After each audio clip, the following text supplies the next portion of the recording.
Hello students, आज हम लोग स्टार्ट करेंगे क्लास 9th के फर्स्ट चैप्टर जो है रियल नंबर। रियल नंबर बोले तो वास्तविक संख्या। देखिए, वास्तविक संख्या समझने से पहले कुछ संख्या को समझना बहुत ही ज़रूरी है। चलिए हम लोग सबसे पहले उस संख्या के बारे में जान लेते हैं, तब जाके हमको वास्तविक संख्या आसानी से समझ में आएगी।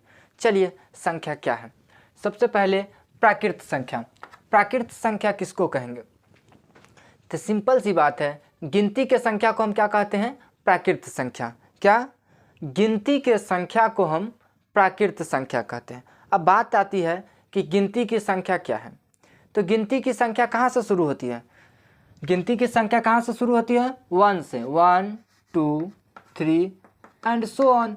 जो भी हमारा संख्या होगा, जो एक से शुरू हो और कहीं तक जाए, वह क्या कहलाएगी? प्राकृत संख्या कहलाएगी। अब अगला है पूर्ण संख्या। पूर्ण संख्या क्या है बोले तो होल नंबर। होल नंबर क्या है? सबसे पहले देखिए, पूर्ण संख्या, पूर्ण माने क्या? पूरा, यानी अब तक जो अधूरा था उसको पूरा करने का काम करता है। या क्या करता है? जो अधूरा था उसको पूरा करने का काम करता है। तो देखिए, अधूरा क्या था? तो हमारी संख्या में कौन सा संख्या छूट रहा था? 0। यदि हम 0 से संख्या को शुरू करें तो वह सब संख्या क्या कहलाती है? पूर्ण संख्या कहलाती है। सिंपल सी बात है, हम कह सकते हैं इसको कि यदि गिनती के संख्या में हम 0 को मिला देते हैं तो जो समूह बनता है वह क्या बनता है? पूर्ण संख्या का बनता है। यानी कि हम कह सकते हैं गिनती के संख्या के समूह में यदि हम 0 को मिला देंगे तो वह क्या बनेगा?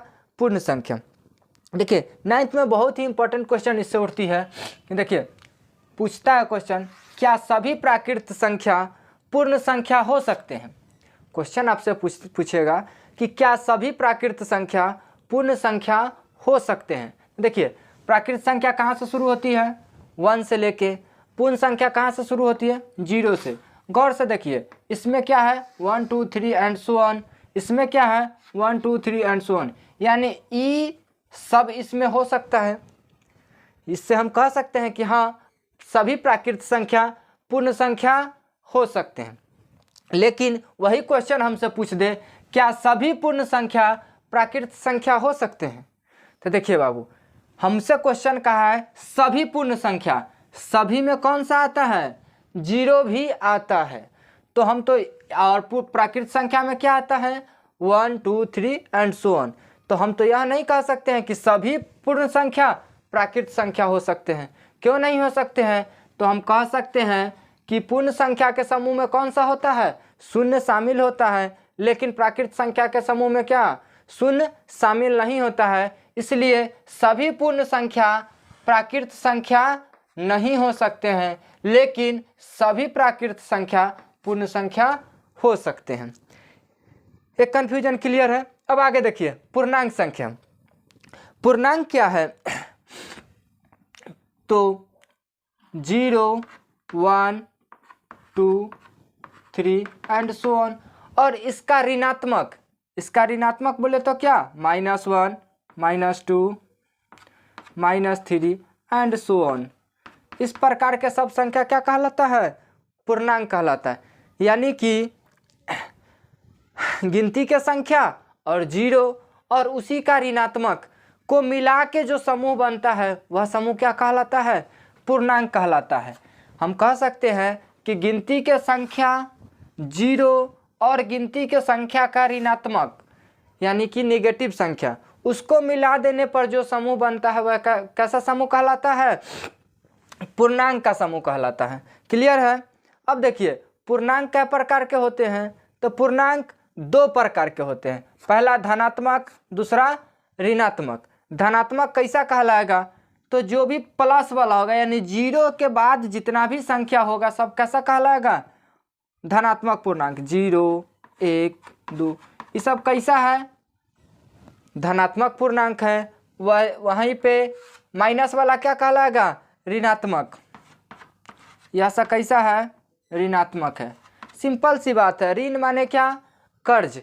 यानी कि कर्ज माने क्या? माइनस। यदि हमको जिस संख्या में माइनस समझ में दिखे वह संख्या क्या कहलाएगा? ऋणात्मक पूर्णांक कहलाएगा। जिसमें कोई ऋण का चिन्ह न हो तो वह क्या कहलाएगा, धन वाला, यानी कि वह धनात्मक पूर्णांक कहलाएगा। यहाँ तक में कंसेप्ट क्लियर है। चलिए आगे देखिए, अब इससे क्वेश्चन क्या पूछेगा कि क्या सभी पूर्ण संख्या पूर्णांक संख्या हो सकते हैं। क्वेश्चन पूछेगा अब आपसे कि सभी पूर्ण संख्या पूर्णांक संख्या हो सकते हैं। तो गौर से देखिए, पूर्ण संख्या में कौन सा, 0 से लेके सभी धनात्मक वाला संख्या है, और पूर्णांक संख्या कहाँ से, ऋणात्मक वाला भी, 0 वाला भी और प्लस वाला भी। तो देखिए हमसे क्वेश्चन पूछा क्या सभी पूर्ण संख्या पूर्णांक संख्या हो सकते हैं। तो देखिए जितना इसके समूह में है उतना यहाँ से लेके सब है कि नहीं है। तो हम कह सकते हैं कि सभी पूर्ण संख्या पूर्णांक हो सकते हैं। लेकिन वही क्वेश्चन हमसे उलट दे, क्या सभी पूर्णांक पूर्ण संख्या हो सकते हैं। देखिए कहा क्वेश्चन हमसे, क्या सभी पूर्णांक पूर्ण संख्या हो सकते हैं, तो नहीं हो सकते हैं। क्यों, क्योंकि पूर्णांक में ऋणात्मक भी होता है लेकिन पूर्ण संख्या में ऋणात्मक वाला नहीं होता है। यहाँ तक कोई कंफ्यूजन नहीं है। चलिए अब इसके बाद हम लोग देखते हैं अभाज्य संख्या।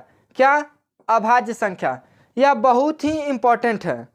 यह 9th और 10th वाले दोनों के लिए बहुत ही इम्पोर्टेंट पॉइंट है अभाज्य संख्या।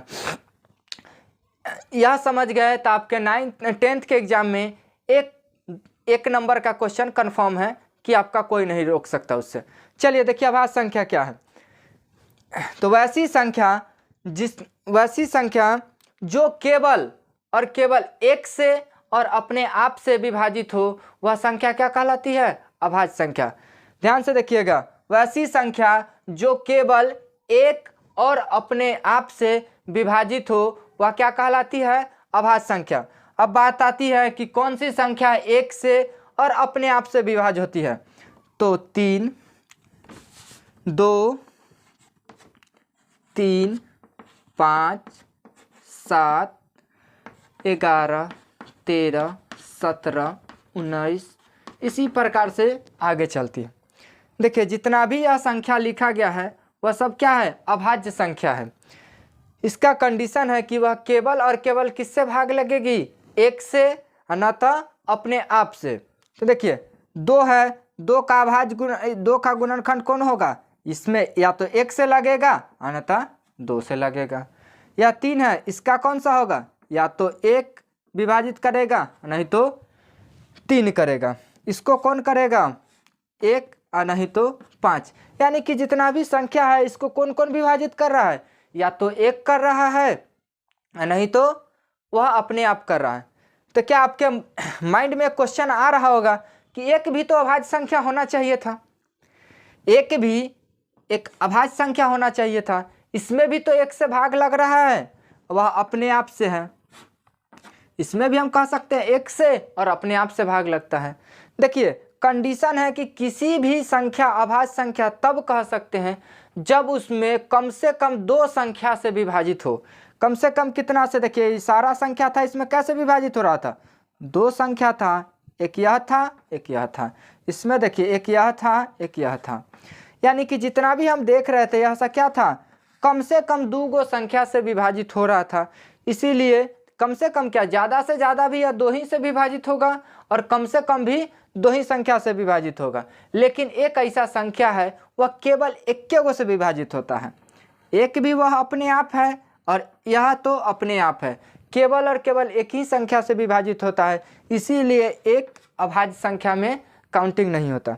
अब ध्यान से देखिएगा, यानी कि अभाज्य संख्या कहाँ से शुरू हुआ है, 2 से। ध्यान रखिएगा, इसका मतलब सबसे छोटी अभाज्य संख्या कौन होगा, तो 2 होगा। अब से एग्जाम में क्वेश्चन पूछता है कि सबसे छोटी अभाज्य संख्या बताइए कि कौन सा होता है, तो आंसर क्या आएगा, 2। इससे क्वेश्चन इसके अलावा और भी पूछेगा कि सबसे छोटी सम अभाज्य संख्या कौन सी होती है। तो देखिए पूरा अभाज्य संख्या के समूह में केवल और केवल एक ही ऐसा है जो सम भी है और अभाज्य भी है, वह कौन सा है, 2 है। यह क्या है, 2 ही एक ऐसा है जो सम के साथ साथ अभाज्य है। तो हम कह सकते हैं कि सम अभाज्य संख्या कौन होगा, 2 होगा। आपको एग्जाम किसी भी तरह से पूछ सकता है, आपसे पूछ सकता है सबसे छोटी भाज्य संख्या और सबसे छोटी अभाज्य संख्याओं का गुणनफल क्या होगा। सबसे छोटी भाज्य संख्या और सबसे छोटी अभाज्य संख्याओं का योगफल क्या होगा, इस प्रकार से आपसे क्वेश्चन पूछ सकता है। तो आपको सबसे पहले यह पता होना चाहिए कि सबसे छोटी भाज्य संख्या और सबसे छोटी अभाज्य संख्या कौन सा है। याद रखिए सबसे छोटी अभाज्य संख्या कौन है, 2 है। चलिए अब देखते हैं भाज्य संख्या। भाज्य संख्या किसको कहेंगे, तो वैसी संख्या जिसमें 2 या 2 से अधिक संख्याओं से विभाजित होगा वह क्या कहलाएगा, भाज्य संख्या। 2 से अधिक संख्याओं से विभाजित होगा वह कैसा संख्या कहलाएगा, भाज्य संख्या। एग्जाम्पल देखिए कौन सा है, 4, 6, 8, 10, 9, 12, 15, यह सब क्या है, भाज्य संख्या है। देखिए इसमें कम से कम 2 से ज़्यादा संख्या से भाग लगेगा तभी हम कह सकते हैं कि यह भाज्य संख्या है। इसमें किससे किससे भाग लग रहा है, 1 से लग रहा है, 2 से लग रहा है, 4 से लग रहा है। इसमें किससे लग रहा है, 1 से, 2 से, 3 से, 6 से। यह सारा संख्या क्या है, 2 से ज़्यादा से विभाजित होने वाले हैं। तो हम भाज्य संख्या किसको कहेंगे, तो जिसमें 2 से ज़्यादा संख्या से विभाजित हो वह संख्या क्या कहलाएगा, भाज्य संख्या कहलाएगा। यहाँ तक कोई कन्फ्यूजन नहीं होना चाहिए था, कोई कन्फ्यूजन। चलिए अब संख्या है परिमेय संख्या। परिमेय संख्या किसको कहेंगे, यह सबसे इम्पोर्टेंट है। परिमेय संख्या किसको कहते हैं, तो वैसी संख्या जिसको हम P/Q के रूप में लिख सकते हैं। किसको, P/Q के रूप में। किस में लिख सकते हैं, P/Q के रूप में। लेकिन कहता है हमारा Q जो है वह नॉट इक्वल टू 0 होना चाहिए। परिमेय संख्या किसको कहेंगे, तो वैसी संख्या जिसको हम P/Q के रूप में लिख सकते हैं लेकिन Q क्या होगा, 0 के बराबर नहीं होगा। इसका कहने का मतलब क्या है कि ऊपर वाला हमारा कुछ भी हो जाए लेकिन Q बोले तो क्या, नीचे वाला 0 नहीं होना चाहिए।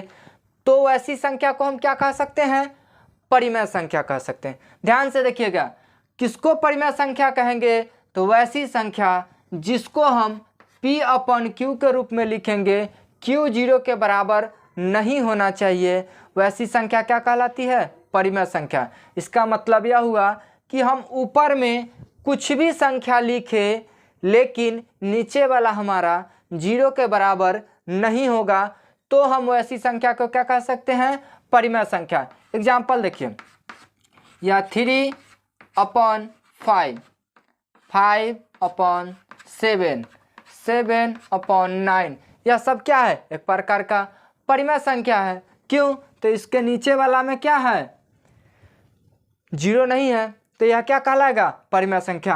क्या देखिए तो पीछे याद होगा हम लोग पूर्ण संख्या प्राकृत संख्या पढ़े थे। यह 4 क्या एक क्या है, पूर्ण संख्या है चाहे प्राकृत संख्या, क्या है, यह परिमेय संख्या हो सकता है। हम कह सकते हैं कि 4 परिमेय संख्या है, तो हाँ हम लोग कह सकते हैं 4 परिमेय। क्यों, अभी तक तो यह सिर्फ 4 है, हम इसके बटा में 1 तो लिख ही सकते हैं ना। जैसे ही हम बटा में इसको 1 लिख देंगे तो यह क्या हो जाएगा, P/Q के रूप में आ जाएगा। इसका मतलब हम इसको कह सकते हैं कि यह P/Q के रूप में है, यह एक परिमेय संख्या है। अब आपका क्वेश्चन गौर से देखिए, सबसे पहले पढ़े थे प्राकृत संख्या। क्वेश्चन किस प्रकार से पूछेगा, प्राकृत संख्या। इसके बाद पढ़े थे क्या, पूर्ण संख्या, इसके बाद पूर्णांक संख्या, इसके बाद देखें क्या, परिमेय संख्या। इसमें रिलेशन क्या है, आपसे क्वेश्चन पूछता है कि क्या सभी प्राकृत संख्या, ऊपर से नीचे की तरफ आइएगा, देखिए क्या सभी प्राकृत संख्या पूर्ण संख्या हो सकते हैं, तो हम लोग कह सकते हैं कि हो सकते हैं। देखिए प्राकृत संख्या का एग्जाम्पल यही था। इसी प्रकार से पूर्ण संख्या क्या था, 0 से शुरू होता था और आगे की तरफ जाते जाता था। पूर्णांक वाला क्या था, माइनस में था, 0 वाला था, प्लस वाला था। परिमेय संख्या क्या हो गया है, यह सब एक प्रकार का क्या है, परिमेय संख्या है। देखिए आपसे क्वेश्चन पूछेगा सभी प्राकृत संख्या पूर्ण संख्या हो सकते हैं, तो हम लोग पीछे देखें कि हाँ सभी प्राकृत संख्या पूर्ण संख्या हो सकते हैं। क्या सभी पूर्ण संख्या पूर्णांक संख्या हो सकते हैं? तो हाँ हो सकते हैं। क्या सभी प्राकृतिक पूर्णांक हो सकते हैं? हाँ यह भी संभव है, सभी पूर्णांक प्राकृतिक हो सकते हैं। क्या सभी पूर्णांक परिमेय हो सकते हैं? तो हाँ यह भी अभी देखा है। मान लीजिए क्या 2 एक पूर्णांक है, इसको हम बटा में 1 दे सकते हैं, यानी यह भी एक प्रकार का क्या है? परिमेय संख्या है। कोई कहेगा ना 7 एक पूर्ण संख्या है, इसको बताइए यह परिमेय संख्या है कि नहीं? तो हम कह सकते हैं हाँ 7/1 यह क्या है? परिमेय संख्या है। यानी कि जिस क्रमबद्ध से यदि हम सीरियली देखा जाए तो ऊपर से नीचे की तरफ आ रहे हैं, तो हम कह सकते हैं कि जैसे जैसे ऊपर से नीचे की आ रहे हैं, ऊपर वाला नीचे वाला में आते जा रहा है। लेकिन इसको विपरीत देखा जाए, नीचे से ऊपर की तरफ चलिए, तो देखिए नीचे वाला ऊपर वाला में नहीं आएगा, या इसमें नहीं आएगा क्योंकि इसमें माइनस वाला होता है, इसमें माइनस वाला नहीं होता है, या सारा इसमें नहीं आएगा क्योंकि इसमें जीरो वाला होता है, इसमें जीरो वाला नहीं हो सकता। तो हम क्रमबद्ध तरीके से यदि देखा जाए तो हम कह सकते हैं सभी प्राकृत संख्या पूर्ण संख्या हो सकते हैं, सभी पूर्ण संख्या पूर्णांक हो सकते हैं, सभी पूर्णांक परिमेय हो सकते हैं, लेकिन सभी परिमेय पूर्णांक नहीं हो सकते हैं, सभी पूर्णांक पूर्ण नहीं हो सकते हैं, सभी पूर्ण प्राकृत नहीं हो सकते हैं। अभी हम लोग देखे थे परिमेय संख्या। परिमेय संख्या क्या था? वैसी संख्या जिसको हम p/q के रूप में लिख सकते हैं। q 0 के बराबर नहीं होना चाहिए। आखिर हमारा q 0 के बराबर क्यों नहीं होना चाहिए, इसको हम लोग देखते हैं ताकि आपका सारा कंसेप्ट क्लियर होना चाहिए। देखिए यदि कोई संख्या को हम 3/2 लिखते हैं, इसका मतलब क्या है? 3 में भाग देना है, कैसे? 2 से भाग दीजिए, या क्या आएगा? 2 × 2 यानी रिमाइंडर 1। यानी हम कह सकते हैं कि 2 को 1 मरतबे गुना करके 1 जोड़े तो वह कितना आता है? 3। यानी कि 2 के पहाड़ा हम 1 मरतबे पढ़ेंगे तो यह लगेगा और शेष कितना देगा? 1 देगा। चलिए हम देखते हैं यदि कोई संख्या के बटा में 0 हो तब क्या होगा। चाहे इससे पहले एक एग्जांपल देखिए, 0/3 लिख दें। इसका मतलब क्या है? 0 में भाग देना है किससे? 3 से। भाई 0 के पहाड़ा कितना मरतबे पढ़ेंगे जो 3 का पहाड़ा कितना मरतबे पढ़ेंगे जो 0? सिंपल सी बात है, 0 मरतबे पढ़ेंगे कितना देगा? 0। यह तो हम कह सकते हैं। चलिए अब देखिए यही कर देते हैं 3/0। इसका मतलब क्या है? 3 में भाग देना हमको किससे? 0 से। अब आप भाग देने की कोशिश कीजिए। अब क्या है, हमको 0 का पहाड़ा देखना है कि कितना टाइम्स पढ़े जो हमको 3 आ जाए। आप पढ़ के देखिए।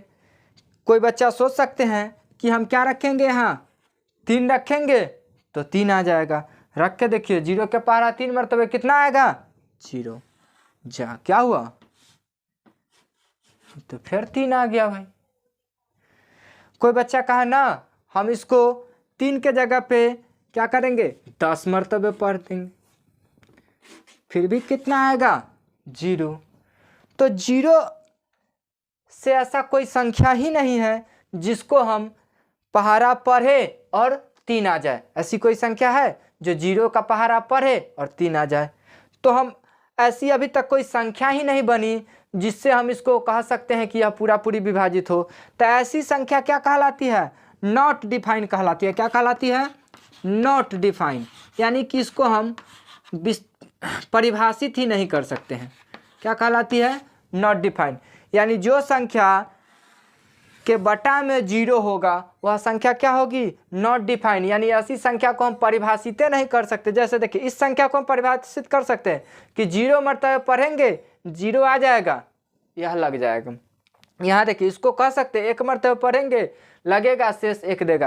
यानी इसको हम परिभाषित आसानी से कर सकते हैं, लेकिन इसको परिभाषित नहीं कर सकते। क्या है? यहाँ देखिए फिक्स था, कोई भी भाग देगा तो यहाँ कितना आएगा? 0 ही आएगा। यहाँ कोई भी बंदा भाग देगा तो कितना आएगा? 1 ही आएगा।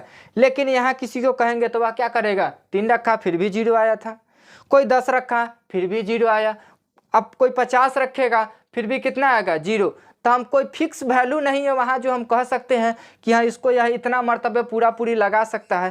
तो ऐसी संख्या क्या कहलाता है? नॉट डिफाइन कहलाता है। यानी यह संख्या क्या हो जाता है, नॉट डिफाइन। इसको अपरिभाषित हिंदी में कहते हैं, क्या, अपरिभाषित। जिसको हम परिभाषित नहीं कर सकते हैं तो उस संख्या को हम परिमेय संख्या कैसे मान लेंगे। जो परिभाषित ही ना हो सके वह संख्या परिमेय संख्या नहीं होगी। इसीलिए परिमेय संख्या में आपका नोट्स में दिया जाता है कि वैसी संख्या जिसको हम p/q के रूप में लिख सकते हैं, लेकिन हमारा q 0 के बराबर नहीं होना चाहिए। इसीलिए यह रिस्ट्रिक्शन लगता है कि हमारा q जो होगा 0 के बराबर, यानी कि इसका जो हर है वह 0 के बराबर नहीं होना चाहिए।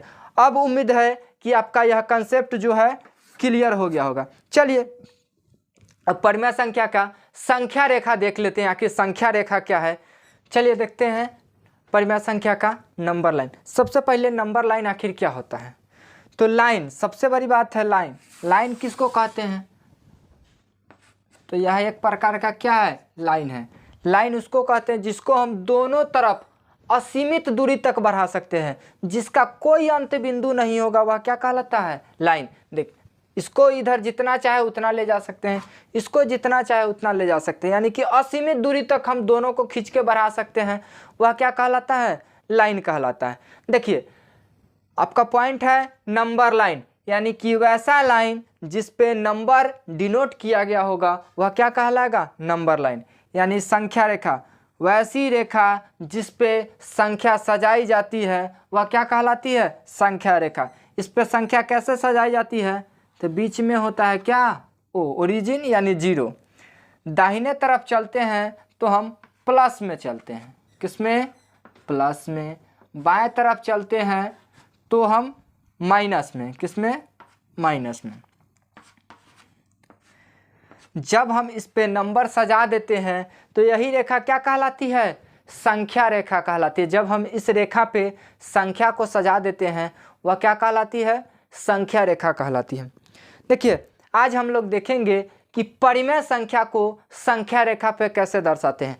छोटे क्लास में आप देखे होंगे कि प्राकृत संख्या और पूर्ण संख्या को हम कैसे सजाते थे संख्या रेखा पे, यानी किसी भी नंबर को जो दिया जाता था 2, 4, 5, 10, उसको हम संख्या रेखा पे आसानी से सजाते थे। आज हम लोग सीखेंगे कि किसी भी परिमेय संख्या को हम लोग संख्या रेखा पे कैसे सजा सकते हैं। जैसे एग्जाम्पल देखिए, एक 3/5, यह क्या है, एक प्रकार का परिमेय संख्या है। चलिए इसी को हम लोग संख्या रेखा पे दर्शाते हैं। आखिर संख्या रेखा पे कहाँ होगा, तो देखिए परिमेय संख्या एक्चुअली 3 टाइप का होता है। किस प्रकार का, भिन्न संख्या, यह एक प्रकार का क्या है, भिन्न संख्या है। भिन्न संख्या में हम लोग पिछले 6th और 7th क्लास में देखे थे, भिन्न संख्या कितने प्रकार के होते थे, 3 प्रकार के। एक होता था आपका समुचित भिन्न संख्या, क्या, समुचित। दूसरा विषम भिन्न संख्या, और तीसरा मिश्रित भिन्न संख्या। क्या होता था, मिश्रित भिन्न संख्या। अब समुचित भिन्न संख्या क्या था, विषम भिन्न संख्या क्या था, मिश्रित भिन्न संख्या क्या था, एक बार हम लोग इसको पीछे से रिकॉल कर लेते हैं ताकि यह आपका परिमेय संख्या आसानी से समझ में आए। देखिए समुचित भिन्न संख्या किसको कहते हैं, तो वैसी भिन्न संख्या जिसका अंश छोटा होता है, किससे, हर से। ध्यान से देखिएगा, वैसी भिन्न संख्या जिसका अंश छोटा हो हर से, वह क्या कहलाता है, समुचित। एग्जाम्पल में 3/5 एक क्या है, समुचित भिन्न संख्या है। 9/11, ऊपर वाला छोटा है, नीचे वाला बड़ा है। यह सारा एग्जाम्पल क्या कहलाएगा, समुचित भिन्न संख्या कहलाएगा। और जितना भी समुचित भिन्न संख्या होगा वह संख्या रेखा पर कहाँ होगा, तो यदि प्लस में होगा तो 0 और 1 के बीच में प्लस वाले तरफ होगा, समझे। जितना भी समुचित भिन्न संख्या होता है यह हमेशा 0 से बड़ा होता है और 1 से छोटा होता है। तो यह जब भी संख्या रेखा पे होगा तो कहाँ होगा, 0 और 1 के बीच में। प्लस में होगा तो प्लस वाले तरफ 0 और 1 के बीच में होगा, और माइनस में होगा तो माइनस की तरफ 0 और 1 के बीच में होगा। अब विषम भिन्न संख्या देखते हैं। विषम भिन्न संख्या किसको कहते हैं, तो वैसी भिन्न संख्या जिसका अंश बड़ा होगा, किससे, हर से। यानी कि जिसका ऊपर वाला बड़ा हो जाए नीचे वाला से। एग्जाम्पल में देखिए 5/3 या 11/9, यह क्या है, यह एक प्रकार का विषम भिन्न संख्या है। यह भिन्न संख्या कहीं भी हो सकता है। इसको पता करने के लिए इसको हम जब तक ले मिश्रित भिन्न संख्या में नहीं बदलेंगे तब तक ले इसको हम लोग आसानी से नहीं बता सकते हैं कि यह किसके और किसके बीच में होगा। चलिए अब मिश्रित भिन्न संख्या क्या है, तो आपको पूर्णांक में देखेंगे इसको कितना लिख सकते हैं, 1/2/3 लिख सकते हैं। यह एक प्रकार का क्या है, मिश्रित है। देखिए यह कैसा संख्या है, पूर्णांक संख्या है, और यह कैसा संख्या है, भिन्न संख्या है। एक पूर्णांक और एक भिन्न संख्या के मिश्रण से जो संख्या बनता है वह क्या कहलाता है, मिश्रित भिन्न संख्या कहलाता है। इसको मिश्रित भिन्न संख्या में बदलने से हमको एक फायदा होता है कि देखिए यह क्या है, पूर्णांक इसका कितना है, 1 है, यानी कि यह 1 से बड़ा है। कितना भाग बड़ा है भाई, तो 2/3। यह 1 से 2/3 भाग बड़ा है, यानी कि यह कहाँ होगा, 1 से बड़ा होगा तो 2 से क्या होगा, छोटा होगा। तो यह 1 और 2 के बीच में ही कहीं ना कहीं होगा। तो भिन्न संख्या जस्ट लाइक ए परिमेय संख्या, जैसा परिमेय संख्या होता है वैसा ही तो भिन्न संख्या होता है। तो परिमेय संख्या को इस प्रकार से देखेंगे और इसका संख्या रेखा देखेंगे। चलिए 3/5 संख्या रेखा आखिर कहाँ होगा, तो 3/5 ऊपर वाला छोटा है, नीचे वाला बड़ा है। कैसा भिन्न संख्या होगा, समुचित भिन्न संख्या होगा। अभी हमने बताया कि समुचित भिन्न संख्या कहाँ होता है, 0 और 1 के बीच में। हमेशा वह 0 से बड़ा होता है और 1 से छोटा होता है। तो जब भी होगा तो कहाँ होगा, इसके और इसके बीच में होगा। अब रहा बात इसके और इसके बीच में आखिर कहाँ होगा, तो देखिए यह हमको हर बताता है कि हर यह कहाँ पे होगा। इसका हर कितना है, 5 है, यानी कि वह किसी भी चीज़ का कितना टुकड़ा किया गया होगा, 5 टुकड़ा किया गया होगा। तो इसी बीच में है, इसी का क्या है, यह 5 टुकड़ा है। तो हम इसको क्या करेंगे, 5 टुकड़ा में बांटेंगे। तो गौर से देखिए आप, यह एक संख्या रेखा है। इसको यदि हमको 2 भाग में बांटना हो तो हम क्या करते हैं, एक बार खींचते हैं, या क्या हो जाता है, 2 भाग में बट गया, आधा इधर आधा इधर। यदि हम इसको 3 भाग में बांटना चाहे तो हमको एक और खींच देंगे, या क्या भाग में बट गया, 3 भाग में। यदि 4 भाग में खींचना हो तो एक और खींच देंगे तो क्या हो जाएगा, 4 भाग में। यानी कि हमको जितना भाग में बांटना होता है उससे एक बार कम चिन्ह लेने से हमारा वह उतना भाग में सेपरेट हो जाता है। देखिए हमको कै भाग में बांटना है, 5 भाग में बांटना है। तो हमको इसके बीच कितना टुकड़ा लेना पड़ेगा, 4 गो टुकड़ा लेना पड़ेगा, 1 2 3 4। इस प्रकार से खींचिएगा कि लगभग बराबर हो। चलिए पहला वाला टुकड़ा कितना कहलाएगा, 1/5 कहलाएगा। दूसरा वाला कितना, 2/5। तीसरा 3/5। चौथा 4/5। देखिए हमको कितना चाहिए था, 3/5। यही ना है 3/5 हो। हम आसानी से देख सकते हैं संख्या रेखा पे कहाँ है। इसी प्रकार से एक और एग्जाम्पल हम लोग देखते हैं जो आपका विषम भिन्न संख्या में होगा। किसमें, विषम भिन्न संख्या में। चलिए कोई एग्जाम्पल ले लीजिए। अगला एग्जाम्पल 7/5। एक एग्जाम्पल है 7/5। यह कहाँ होगा, सबसे पहले तो संख्या रेखा कहाँ है, तो एक संख्या रेखा बनाना होगा। यह रेखा है जिस पे हमको संख्या बार बनाना है। इधर बाएं साइड में माइनस वाला, दाहिने साइड में प्लस वाला। देखिए जैसे ही विषम भिन्न संख्या वाला होगा तो हमको यह सबसे पहला काम क्या करना है, मिश्रित भिन्न संख्या में बदलना है, यानी कि इसको पूर्णांक में बदल देना है।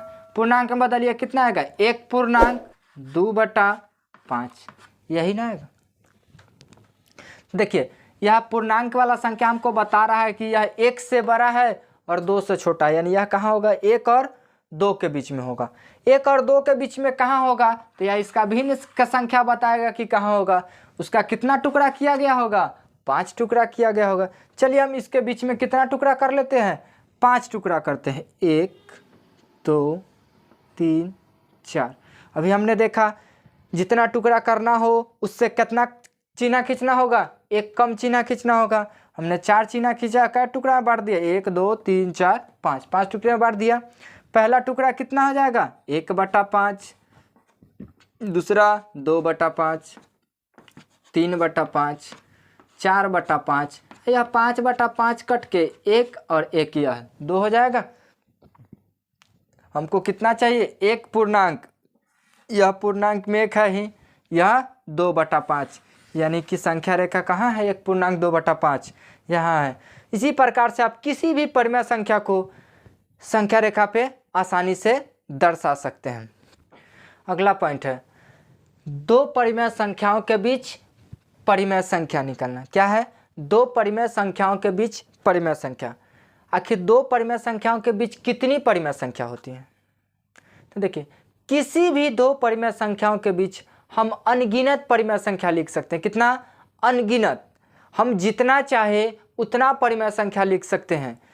तो किसी भी, हम आगे से क्वेश्चन पूछता है कि किसी भी दो परिमेय संख्याओं के बीच कितनी परिमेय संख्या लिखी जा सकती है, तो हम कह सकते हैं अनंत, अनगिनत लिखी जा सकती है उसमें।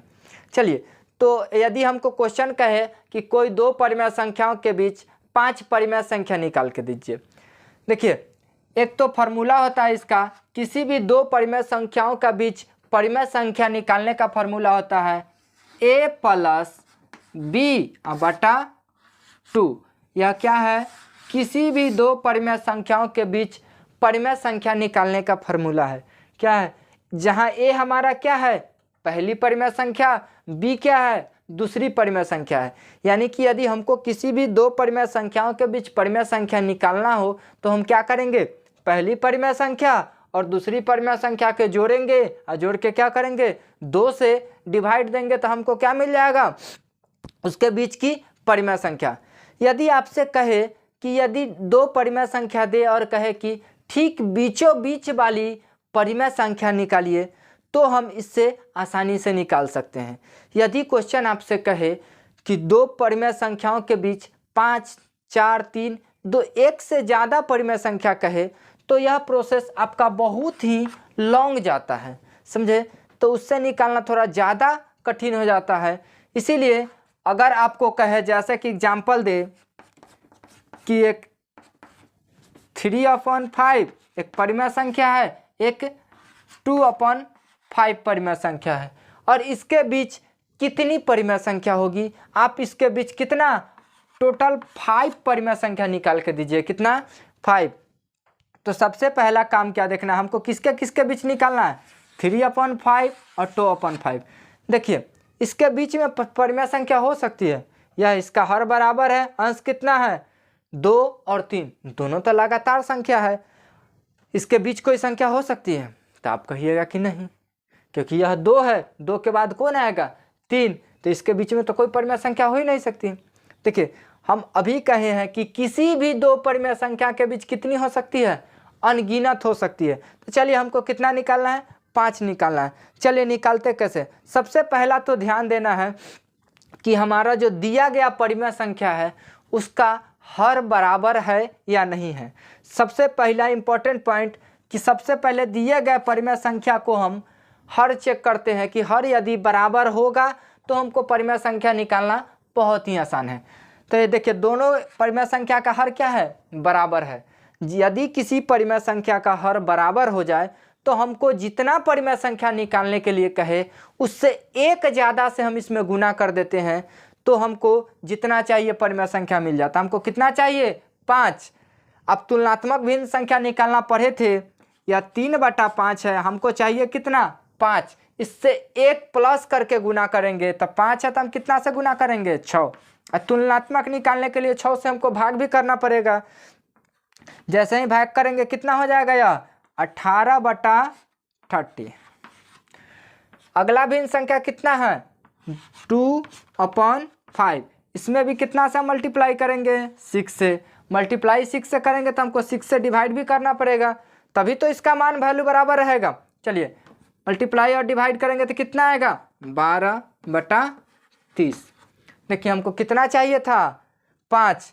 अब 12 है, यहाँ 18 है, इसके बीच नहीं लिखा जा सकता है।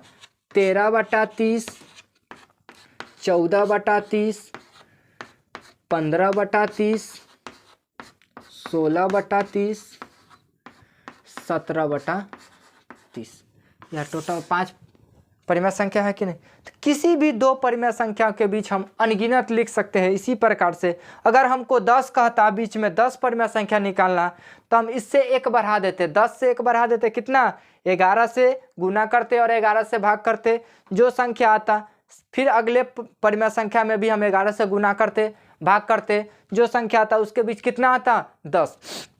तो यह उसके लिए है कि जब हर बराबर हो तब, यदि हर बराबर नहीं हो तब क्या हो सकता है। जैसे किसी भी परिमेय संख्या के यदि यहाँ तो हर बराबर था तो हम आसानी से निकाल सकते थे, यदि हर बराबर नहीं हो तब क्या कर सकते हैं। जैसे कि एग्जांपल लीजिए 2/5, एक 2/7/3, यह क्या है, दोनों का हर क्या है, बराबर नहीं है, न इसका अंश बराबर है न हर बराबर है। यदि ऐसी कोई संख्या रहे तब आप कैसे निकालेंगे, ध्यान रखिएगा स्टेप। यदि हर बराबर रहे तो आप आसानी से जितना कहे उससे 1 बढ़ा के मल्टीप्लाई और डिवाइड कर सकते हैं।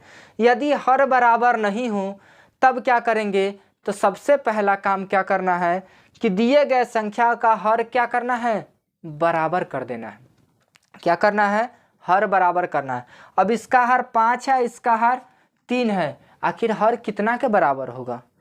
तो हम दोनों का एलसीएम निकालते हैं। क्या करते हैं, दोनों का एलसीएम, 5 और 3 का एलसीएम कितना आएगा 15, कितना आएगा 15, यानी कि दोनों का हर हमको किसके बराबर कर देना होगा, उसके एलसीएम के बराबर। एलसीएम कितना आया है 15, यानी कि इसका भी हर क्या करना होगा 15 के बराबर, और इसका भी हर किसके बराबर कर देना होगा 15 के बराबर।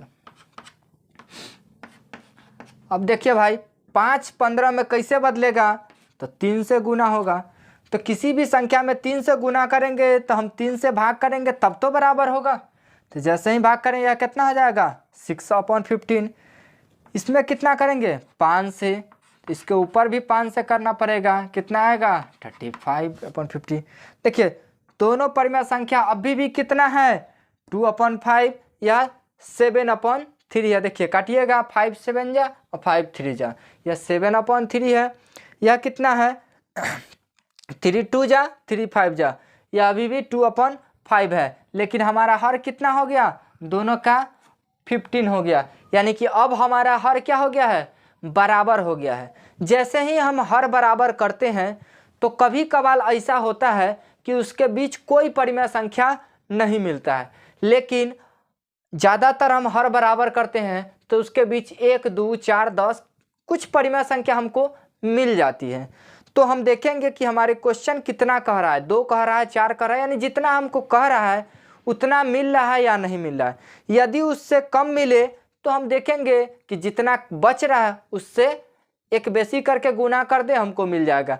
हमको देखिए यदि इसमें 5 कहा जाए कि 5 परिमेय संख्या निकालिए, यहाँ देखिए यहाँ कितना है 6 और यहाँ 35 है, यह लगभग 15-20 से ऊपर है। यहाँ 5 है, यहाँ 35 है, कितना लगभग 29 के आसपास, लगभग इसके बीच में 29 के आसपास है। 28-29 परिमेय संख्या मिलेंगे हमको, इसमें से कोई 5 लिख सकते हैं। जैसे मान लीजिए 7/15, 8/15, 9/15, ऐसे ही जाएगा कहाँ तक 34/15। इसमें जो भी संख्या होगा इसमें से किसी भी 5 को लिख सकते हैं, हम कह सकते हैं यह प्रकार का आंसर हमारा हो सकता है। तो यह क्या था, किसी भी दो परिमेय संख्याओं के बीच परिमेय संख्या निकालना। कब, जब एक से ज़्यादा कहे। यही क्वेश्चन कह दे कि ना केवल और केवल इसके मध्य का बीचों बीच वाली एक परिमेय संख्या निकालिए। परिमेय संख्या यही रहे 2/5 और 7/3, और इसके बीचों बीच, ठीक बीचों बीच वाली परिमेय संख्या निकाले। तो जब आपको क्वेश्चन केवल और केवल एक परिमेय संख्या कहे, उस स्थिति में आप हमेशा क्या कीजिएगा, फार्मूला का यूज कीजिएगा। यह कितना है पहला, ये फार्मूला क्या होता है a+b/2। पहला परिमेय संख्या कितना 2/5 प्लस कितना 7/3 और बटा में कितना 2। इसको सोल्व कीजिए, कहाँ तक जाता है, यह कितना आएगा ऊपर एलसीएम 15, 5 3 जा 3 2 जा 6 प्लस 3 5 जा 7 5 जा 35। अपॉन 2। यहाँ कितना आएगा देखिए 6 5 11 41 अपॉन 15 और डिवाइडेड बाई कितना 2। इसके नीचे नहीं है कुछ तो कितना 1, यानी कि हमको इतना में भाग देना है इतना से। इसको हम इस प्रकार से लिख सकते हैं 41 अपॉन 15 डिवाइडेड बाई कितना 2 अपॉन 1। इसको लिख सकते हैं 41 upon 15 multiply by 1/2 equal to कितना 41 अपॉन 30। यही है इसका ठीक बीचों बीच वाली परिमेय संख्या। इस प्रकार से हम इसको निकाल सकते हैं। यदि हमको कहे कि ठीक बीचों बीच वाली परिमेय संख्या बताइए तो हम क्या करेंगे, फार्मूला का यूज करेंगे, यही प्रोसेस से उसको निकाल के देंगे। यदि हमको कहे कि ना किसी भी दो परिमेय संख्याओं के बीच 2 4 5 10 निकाल के दे, तो हम यह इजी वाले मेथड को देखेंगे। सबसे पहला काम उसका हर देखेंगे। हर बराबर है तो जितना कह रहा है उससे 1 बढ़ा के हम क्या करेंगे, मल्टीप्लाई और डिवाइड कर देंगे। जो भी परिमेय संख्या आएगा उसके बीच परिमेय संख्या हम निकाल देंगे। यदि हर बराबर नहीं है तब क्या स्टेप था कि सबसे पहले उसका हर बराबर करना है। हर बराबर हो जाए तो क्या करना है कि उसके बीच देखना है कि हमको कितनी परिमेय संख्या मिली। हर बराबर करने से कुछ परिमेय संख्या मिली या नहीं मिली। यदि मिली तो कितना मिली, हमको ज़रूरत था उतना मिल चुकी है या बाकी है। यदि मिल चुकी है तो उसमें से संख्या को लिख देंगे। यदि बाकी है तो हम देखेंगे इसमें और कितना चाहिए, 2 चाहिए तो हम 3 से मल्टीप्लाई करके उसके बीच जो आएगा उसको हम लिख सकते हैं। इस प्रकार से आप इस क्वेश्चन को सोल्व कर सकते हैं। आज आपका थ्योरी का क्लास था जो आज हमने इसको दिया। नेक्स्ट डे हम लोग इसका कुछ क्वेश्चन है, एक्सरसाइज है, उसको करेंगे। हमारे क्लास से जुड़े रहिए। आपको डीपीपी दिया जाएगा पर चैप्टर वाइज। डीपीपी बोले तो डेली प्रैक्टिस पेपर, यानी कि आपको कुछ होमवर्क दिए जाएंगे डीपीपी के थ्रू, जिसको आपको घर पे सोल्व करना है। 50-60 क्वेश्चन लगभग होंगे, उसको आपको घर पे सोल्व करना है। हर संडे टू संडे उस डीपीपी का हम क्वेश्चन आंसर कराएंगे और आप आसानी से उसको देख सकते हैं हमारा बनाया गया क्वेश्चन सही है या गलत है। समझे?